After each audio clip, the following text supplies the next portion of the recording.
বসবাস করত। টুনি ছিল ভীষণ গরিব।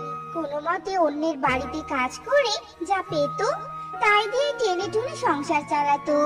টুনি তার মেয়ে টিংটিং এর কোনো চাহিদা পূরণ করতে পারতো না। একদিন টিংটিং আর কুহু দুজনে মিলে একসাথে স্কুলে যাচ্ছিল। এমন সময় টিংটিং কুহুকে বলে, কুহু, এত জোরে জোরে হাঁটছিস কেন? একটু ধীরে যা না রে। আমি তো খালি পায়ে আঁকা বাঁকা রাস্তায় হাঁটতেই পারছি না। এত জোরে কেউ হাঁটে? ও, পায়ে কি লাগছে? দাঁড়া না একটু আমার জন্য। দেখ টিংটিং, বারবার আমাকে আস্তে হাঁটতে বলবি না। তোর জন্য কি আমার স্কুলে যেতে দেরি হয়ে যাবে? তুই আমার সাথে আর স্কুলে যাবি না, বুঝেছিস? এই আমি বলে দিলাম। তোর জন্য আস্তে আস্তে হাঁটতে গেলে তো স্কুলের না প্রেজেন্টটাই আমি মিস করব। আর তাড়াতাড়ি জোরে জোরে হেঁটে আয় তো। তোর পায়ে তো জুতা আছে তাই তুই তাড়াতাড়ি হাঁটতে পারছিস। আমার পায়ে তো জুতা নেই। আমি কিভাবে তোর সাথে পাল্লা দিয়ে হাঁটি বলতো? পা তো আমার কেটে যাবে। উফ, তোর চালায় তো আমি আর বাঁচি না। কাল তোর মাকে বলে একটা জুতো কিনে নিবি, বুঝেছিস? এত গরিব কেন রে তোরা? যার জুতো নেই তার সাথে আমি স্কুলে যাব না। গরিবের মেয়ে কোথাকার। তোর সাথে আমাকে কেউ মেলামেশা করতে দেখলে তো হাসাহাসি করবে। তাই বাবু, তাড়াতাড়ি পা চালিয়ে আমি স্কুলে চলে যাই। এই কথা বলে কুহু টিংটিংকে ছেড়ে স্কুলে চলে যায়। আর টিংটিং মনের কষ্টে কাঁদতে কাঁদতে একা একা স্কুলে যেতে থাকে। এমন সময় হঠাৎ টিংটিং এর পায়ে একটা কাঁটা ফোটে। আর টিংটিং যন্ত্রণায় চিৎকার করে করে কাঁদতে থাকে। ও মা গো, আমার পায়ে কাঁটা ফুটেছে, ভীষণ যন্ত্রণা করছে। আমি এখন স্কুলে যাব কিভাবে? কেউ কি আছো? আমার পায়ের কাঁটাটা বের করে দাও না। আমাকে কেউ সাহায্য করো, কত রক্ত বের হচ্ছে। মা, ও মা, তুমি কোথায় মা? বড্ড জ্বালা করছে পাটা। টিংটিং পথের মধ্যে বসে এভাবে কাঁদছিল। আর সে সময় হঠাৎ করে টিংটিং এর সামনে একটা লাল পরী প্রকট হয়। আর টিংটিংকে কাঁদতে দেখে বলে, কি গো মিষ্টি কন্যা, কাঁদছো কেন? কি হয়েছে তোমার, আমাকে বলো। এ কি, তোমার পায়ে তো বড় একটা কাঁটা ফুটেছে। আহারে, ভীষণ যন্ত্রণা করছে বুঝি, তাই না? লালপুরীর কথা শুনে টিংটিং সব ঘটনা খুলে বলে। সব শুনে লালপুরীর মনে ভীষণ মায়া হয়। আহারে, তুমি কোনো চিন্তা করো না মিষ্টি মেয়ে, আমি তোমার সব কষ্ট বুঝতে পেরেছি। এক্ষুনি সব সমস্যার সমাধান করে দিব আমি। তোমাকে আমি একটা আম গাছের চারা দিব। এই আম গাছ বড় হলে তোমাকে অনেক রঙিন জুতা দিবে। জুতার জন্য তোমার পায়ে আর ব্যথা পেতে হবে না। এই কথা বলে লালপুরি জাদু দিয়ে একটা আম গাছের চারা প্রকট করে। তারপর সেই আম গাছের চারা লালপুরি টিংটিং এর হাতে দিয়ে দেয়। এরপর লালপুরি টিংটিং এর পায়ের ক্ষত সারিয়ে তোলে। লালপুরির কথা শুনে টিংটিং ভীষণ খুশি ছিল। তারপর টিংটিং সেই আম গাছের চারা নিয়ে বাড়িতে চলে যায়। আর তার মা টুনিকে ডাকতে থাকে, মা, ও মা, কোথায় তুমি? বেরিয়ে এসো, দেখো আমি কি নিয়ে এসেছি। তাড়াতাড়ি বেরিয়ে এসো মা। কই গো, তুমি কোথায়? টিংটিং এর ডাক শুনে টুনি ঘর থেকে বেরিয়ে আসে। কি রে টিংটিং, তুই না স্কুলে গেলি, আমার ঘুরে বাড়িতে এলি কেন? আর তোর হাতে আমের চারা গাছ কিসের জন্য? তার মানে তুই স্কুলে যাসনি বলতো?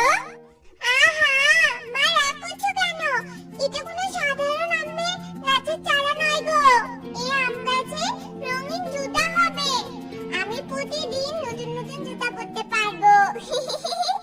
টিংটিং, তুই কি পাগল হয়ে গেছিস? কোনোদিন দেখেছিস তুই যে আম গাছে আমলা ধরে রঙিন জুতা ধরে? কার কথা শুনে তুই কোথা থেকে গাছটা নিয়ে আসলি বলতো? ওহ মা, ধরবে ধরবে, ঠিকই রঙিন জুতা ধরবে।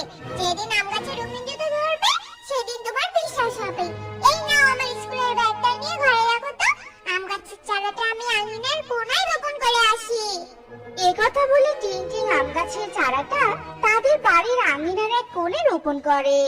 এরপর থেকে টিংটিং প্রতিদিন সেই আম গাছের চারার যত্ন করতে থাকে। এভাবে বেশ কিছুদিন কেটে যায়। আর আম গাছের চারা একটা বড় আম গাছে পরিণত হয়। একদিন টিংটিং সকালবেলা উঠে আম গাছের কাছে গিয়ে দেখে, মা, ও মা, তাড়াতাড়ি এসো এসো, দেখে যাও অবাক কাণ্ড। আমার আম গাছে কতগুলো রঙিন জুতা হয়েছে। তুমি তো আমার কথা বিশ্বাসই করতে চাও না। একবার কথা শুনে টুনি ভীষণ অবাক হয়ে যায় আর ঘর থেকে বেরিয়ে আম গাছের কাছে এসে বলে, এ কি করে সম্ভব? আমি বাপের জন্মেও এমন আম গাছ দেখিনি। টিং, তোর কথা তো সত্যি হয়ে গেল রে মা। কি সর্বনাশা কাণ্ড! হয়েছে মা, হয়েছে। আর এত অবাক হতে হবে না। এবার আমার জন্য কয়েক জোড়া জুতা রেখে বাকি জোড়া জুতাগুলো তুমি বাজারে বিক্রি করে দাও মা। আমাদের তো অনেক অভাব। এই জুতা বিক্রির টাকা দিয়ে কিছু খাবার না হয় কিনে আনবে? হ্যাঁ রে মা, আমি তাই করব। ঈশ্বর বুঝি এবার আমাদের উপর মুখ তুলে তাকিয়েছে। চল চল, আম গাছ থেকে জুতাগুলো পেরে নেই। এই কথা বলে টুনি আর টিংটিং আম গাছ থেকে জুতাগুলো পেরে নেয়। তারপর টুনি একটা ঝুড়িতে করে জুতাগুলো নিয়ে বাজারে বিক্রি করে আসে আর বেশ কিছু টাকা পায়। এভাবে টুনি প্রতিদিন আম গাছ থেকে জুতো পেরে বাজারে বিক্রি করত। এরপর টুনি আস্তে আস্তে অনেক বড়লোক হয়ে যায়। একদিন টিংটিং আম গাছ থেকে সুন্দর দেখে একজোড়া লাল জুতো পেরে নেয় আর সেই লাল জুতো জোড়া পরে স্কুলের পথে রওনা দেয়। আর পথের মধ্যে কুহুর সাথে দেখা হয়ে যায়। এরপর কুহু টিংটিং এর পায়ে নতুন লাল জুতা দেখে বলে, কি রে টিংটিং, তোর পায়ে লাল জুতো জোড়া তো অনেক সুন্দর। আমার অনেক পছন্দ হয়েছে। আমি তোর পায়ের ওই লাল জুতো জোড়া চাই। দে আমাকে দে, এক্ষুনি জুতো খুলে আমাকে দে, দে বলছি। কেন কেন, আমি তোকে আমার জুতো দিব কেন? খুব তো নিজের জুতো নিয়ে অহংকার করতি, এখন আমার জুতো থেকে তোর নজর কেন? হ্যাঁ, দিব না, কিছুতেই দিব না আমি আমার জুতো। দিবি না মানে? আমি জোর করে নিব। ওই জুতো যে আমার পছন্দ হয়েছে, ওই জুতো আমার চাই চাই। দে দে বলছি, এক্ষুনি দে। টিংটিং, লাল জুতো না দিলে কিন্তু একদম ভালো হবে না বলছি। কিন্তু টিংটিং কিছুতেই তার জুতো জোড়া দেয় না আর সে স্কুলে চলে যায়। এদিকে কুহু জুতো না পেয়ে ভীষণ রেগে যায় আর তার মা কাকুলিকে গিয়ে সব কথা বলে দেয়। সব শুনে কাকুলি ভীষণ রেগে যায়। ওই টিংটিং এর এত বড় সাহস আমার মেয়েকে জুতা দেয়নি? বনের অনেকের কাছ থেকে শুনেছি টিংটিং এর বাড়িতে কোথা থেকে এক আম গাছে নাকি রঙিন জুতা ধরেছে। গরিবের তো আর জুতো কেনার সামর্থ্য নেই, ওই গাছে জুতো পরে অহংকার দেখায়। আজ রাতে ওই আম গাছ আমি কেটে রেখে আসবো, দেখি কোথা থেকে আর জুতো পায় ওরা। আমার মেয়েকে জুতো না দেওয়ার ফল বোঝাবো এবার আমি। কথা বলে কাকুলি রাত হওয়ার অপেক্ষা করতে থাকে।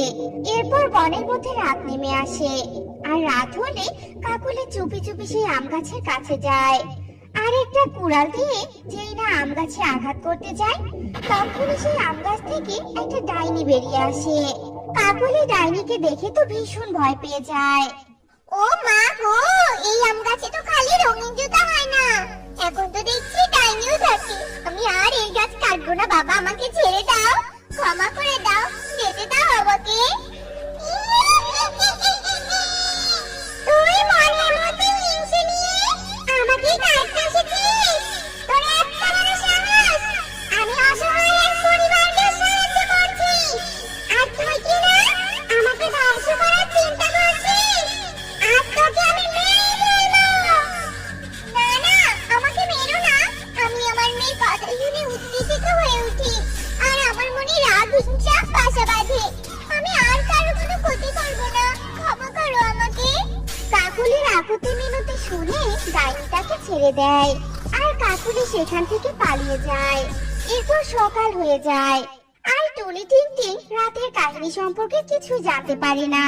তারপর টুনি আর টিংটিং তাদের আম গাছের রঙিন জুতা নিয়ে অনেক সুখে শান্তিতে দিন কাটাতে থাকে।